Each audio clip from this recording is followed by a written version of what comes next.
네, 안녕하세요. 천안포도 기술군 감지기 박선생입니다.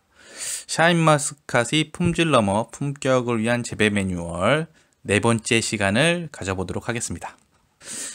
저번에 말씀드렸던 것과 같이 당면 영농에 관련된 사항을 위주로 먼저 설명을 좀 드릴까 합니다. 4월에 포도원 과원 관리 현안 영농에 대해서 먼저 짚어보는 시간을 갖도록 하겠습니다. 지금 4월 되면 이제 무가온 하우스 같은 경우는 지금 싹이 발화가 된 곳도 있고요. 싹이 나와 있는 곳도 있을 거고, 노지 같은 경우는 조금 있으면 이제 발화가 시작될 거라고 생각이 됩니다. 먼저 책의 내용을 읽어보도록 하겠습니다. 포도는 발화는 지역에 따라 차이가 있으나 4월 중하순에 시작하고 한눈에서 1, 2개 정도의 세 가지가 발생하며 이들 이외의 숨은 눈도 발화하므로 양분 경합을 피하기 위해 일찍 눈속기로 한눈에 하나의 세 가지만 남긴다. 눈속기는 한 번에 하는 것이 아니라 꽃송이 여부, 위치 남겨야 할 세 가지 수동을 고려하여 2, 3에 나누어 실시한다.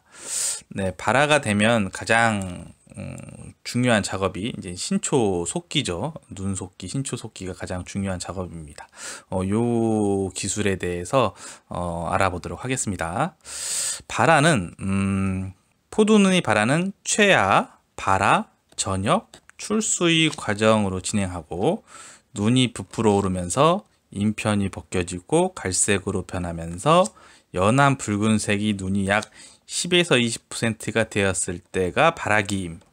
최하, 발화, 전엽, 출수 이런 용어가 생소하기도 하고 구분이 잘 안 되는 경우도 있을 겁니다. 최하라고 하면 눈이 부풀어 오르면서 좀 붉은색을 띠는 때를 최하라고 합니다. 아마 현재 노지 같은 경우는 지금 조만간 최하기에 들었을 거라고 판단이 되고, 무가온 하우스 같은 경우는 최하기를 거쳐 지금 발화기에 들어섰을 거라 생각이 됩니다. 발화라고 하면 이제 인편이 벗겨지고 살짝 눈이 그 싹이 터져 나온 상태, 이때를 발화라고 합니다. 그리고 전엽은 이제 인편이 벌어지면서 이파리가 펼쳐 나올 때를 전엽이라고 하고, 거기에 꽃송이가 물고 나올 때 그 과정을 출수기라고 합니다. 이렇게 구분을 하시면 될 것 같고요. 발화율은 한 해 농사를 예측할 수 있는 지표로 건강한 나무의 열매, 어미, 가지 발화율은 95% 이상인. 대체적으로 품종에 따라 다소 차이가 있고 수량에 따라 차이가 있지만 성년에 이르는 나무들은 거의 다 발화를 한다고 생각하시면 됩니다.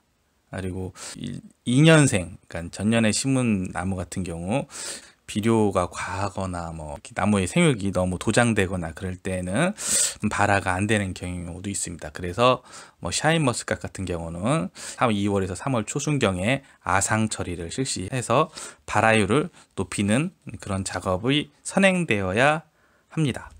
발화기에는 포도잎이 없으므로 필요한 양분은 가지나 뿌리 등에 축적된 저장 양분을 이용할 뿐 아니라 전엽기 6, 7매까지 저장 양분에 의존함. 이 내용은 뭐냐면 지금 현재 열심히 물을 주고 계실 건데, 물을 준다면 지금 현재 양분을 막 빨아들이고 있나? 지금 현재는 양분을 빨아들이고 있지는 않습니다. 그리고 지금 현재 새뿌리가 나오냐? 지금 현재 새뿌리도 나와 있지 않습니다. 현재는 뭐 하는 시기냐? 나무는 현재 지금 물을 줌으로 해서 물을 흡수하면서 뿌리에 저장된 저장양분, 그 단백질 부분을 녹여서 호르몬을 만들어냅니다. 사이토카닌이라는 호르몬을 만들어내서 그 호르몬을 지상부 쪽으로 옮겨서 이 눈 부분을 자극을 하게 됩니다. 눈 부분을 자극을 해서 요 체하 발화, 이 발화가 되도록 유도하는. 그리고 그 지금 지하 부분에 작년도에 저장된 저장양분, 그 단백질 부분을 녹여서 만든 그 당분과 그 호르몬을 이용해서 싹을 틔워서 6에서 7엽까지의 생장을 이루어냅니다. 어느 정도 이파리가 전엽되고 출수 후 6에서 7매가 나오게 되면 그 이후서부터 뿌리 발육이 시작해서 새뿌리가 나옵니다. 그래서 가장 중요한 거는 여기서 전년도 저장 양분 상태가 중요하다. 전년도에 뿌리에 얼마나 충실한 저장량분을 저장했느냐에 따라서 나무의 그 세력과 그리고 한 해의 농사의 성패를 가늠할 수 있는 지표로 볼 수 있습니다. 포도나무의 발화율은 봄철 강우와 밀접한 관계가 있으므로 물을 주기 시작하는 3월 상순경부터 5일 간격으로 시바르당 15톤씩 주어야 함. 지금 현재 아까 얘기했듯이 물이 공급이 돼서 물에 전년도 저장된 저장량분을 잘 녹여서 거기 저장량분이 신속하게 눈 부분으로 이동을 시켜줘야 됩니다. 그러려면은 관수 작업을 충분히 물이 충분히 나무에서 흡수될 수 있도록 관수를 해 주셔야 합니다. 그래서 5일 간격으로 300평당 15톤씩 물을 꼭 주시기 바랍니다. 다음은 묘목의 3가지 결속에 대해서 알아보도록 하겠습니다. 묘목은 2, 3개의 눈을 남기고 심기 때문에 2개 정도의 눈이 발화하여 3가지로 생장합니다. 3가지 중에 가장 충실하게 자라는 3가지 하나를 선택하여 수직으로 유인 결속하여 생장시키고, 작은 것은 잎을 3장 남기고 순지르기 하여 예비가지로 키웁니다. 3가지의 덩굴손이 파이프 등을 감기 전에 일찍 잘라내어 양분 소비를 억제합니다. 묘목을 보통 3월경서부터 3월 중하순경부터 시작해서 4월 초순경까지 식재를 하십니다. 보통 묘목을 식재를 하실 때는 뿌리가 튼실해서 저장량분이 많이 저장된 나무를 선택을 하셔서 식재하시면 아주 좋습니다. 그리고 묘목의 그 눈은 보통 2, 3개의 눈이 이렇게 남겨져 있는데, 여기 2개, 2, 3개의 눈에서 발화한 신초 중에서 한 가지를 받아서 키우면 됩니다. 하지만 그 혹시 키우시다가 부러질 수도 있고 여러 가지 피해를 입을 수 있어서, 그래서 예비지로 하나 두는 경향이 있습니다. 상황에 따라서 예비지를 두기도 하고, 또 한 가지를 좀 충실하게 키우기 위해서 예비지를 안 키우고 바로 키우시는 경우도 있는데, 그거는 나무를 식재하는 그런 상황에 따라서 선택하시면 됩니다. 여기서 키우시면서 중요한 것은 이 덩굴손이 파이프 등을 감기 전에 얼른 제거를 해 주셔서 나무의 생육을 도모하셔야 합니다. 묘목의 3가지 결속 사진입니다. 사진을 참고하시고요. 다음은 3가지 속기에 대해서 알아보도록 하겠습니다. 3가지 속기는 열매 어미가지의 한 눈에서 1개에서 2개 정도의 3가지가 발생하고, 이들 이외에도 3년 이상의 가지에서도 숨은 눈이 발화합니다. 숨은 눈에서 발생한 3가지는 꽃송이 발생률이 낮아 양분 소비를 막기 위해 일찍 솎아내야 합니다. 솎아내는 3가지의 기준은 아주 약한 거, 지나치게 우짜란 거, 특히 이게 제일 중요합니다. 3번째 눈에서 발생한 거. 이 3번째 가지에서 발생한 거는 열매 달리는 위치가 계속해서 올라갈 수 있기 때문에 3번째에서 발생한 눈은 제거해 주셔야 합니다. 여기 사진에서 여기 좀 잘 설명을 보면서 이해를 도와드리겠습니다.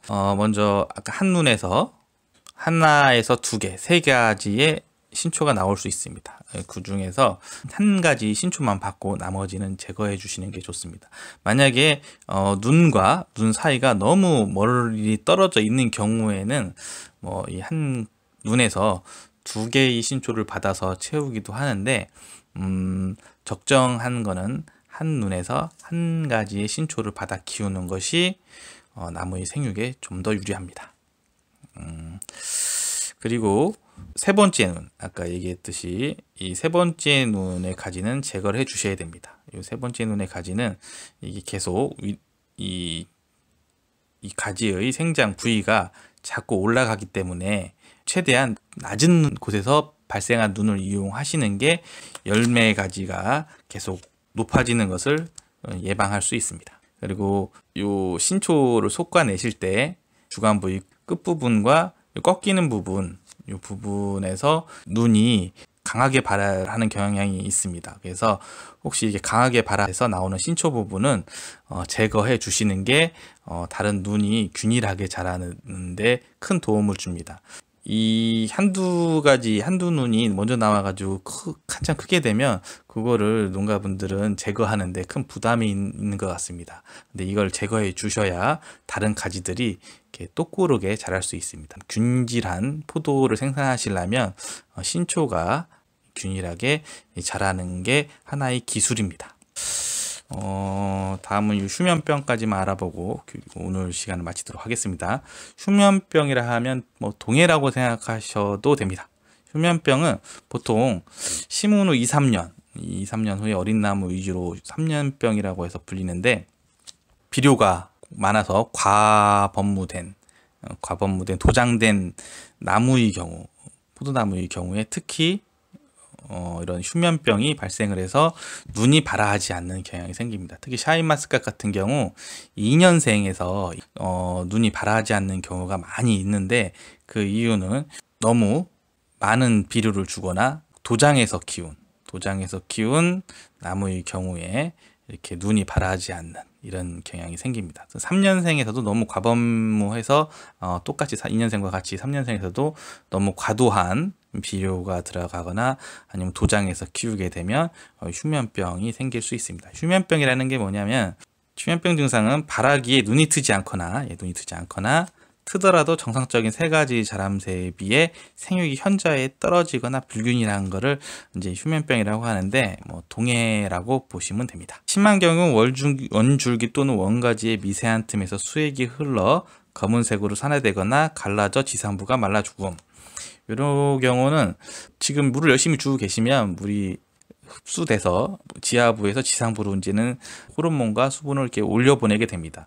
그때 그 전년도에 너무 과번무하게 너무 도장에서 키운 나무의 경우 이 나무의 상태가 좀 약하기 때문에 이 부분에서 겨울에 그 낮은 온도를 버티지 못하고 나무 세포가 고사하는 경우가 있습니다. 이 세포가 고사한 상태의 그 지점에 그러니까 썩게 되면 발효가 돼서 이산화탄소가 발생을 합니다. 알코올 성분이 이렇게 알코올 냄새가 나기 때문에 이산화탄소가 발생을 하면서 그 부분을 터집니다. 이렇게 터진다고 보면 돼요. 찢어지는 탁 터지면 그 터진 부위로 수액이 흘러나옵니다. 수액이 흘러나오면 그 부분 윗부분으로는 수액의 흐름이 원활하지 않기 때문에 위에 그 싹이 트더라도 싹이 제대로 자라지 못하거나 다시 말라 죽는 경우가 있습니다. 이런 나무의 경우는 과감히 베버리시고 다시 식재하시거나 아니면 아랫부분에서 우물 받아서